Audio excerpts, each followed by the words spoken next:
kasalukan.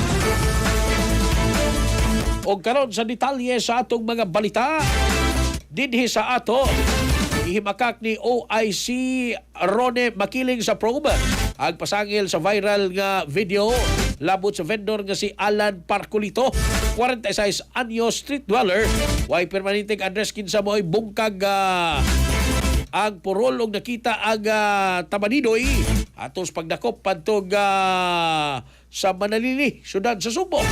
Si Makiling nagkanayon nga dili tinuod nga nabungkag ang purol ni Parcolito. Human gitabangan og layog sa taga-proba kundi tungod kinis pagsigig liksi sa vendor dihang gipusasan sa pulis.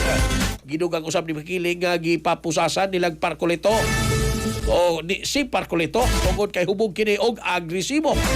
Gimakak sa probe ganaan nila ang giingog nawala nga cellphone o kwarta sa reklamante. Gibarugan usab nga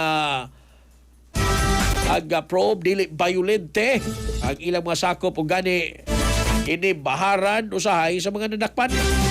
Nagkanayon si Makiling kailang gihatagag pamor sa Parcolito. Saglit wala na lang nila kini pasakay og kasong obstruction. Saglit ila pod gakita-aw ang sitwasyon ini. Pagpasabot na lang ni Makiling nga igo lang silang nihimo silang trabaho nga pahawanan ang mga sidewalks na police karsada gikas mga illegal nga mga istruktura o mga manindahay aron di usab maglisod ang mga pedestrians na magka-traffic moagi ang mga sakyanan diya sa daan. Kasikas Express Balita. Cellphone Plus Gold, mapalit sa mga butika sa inyong lugar.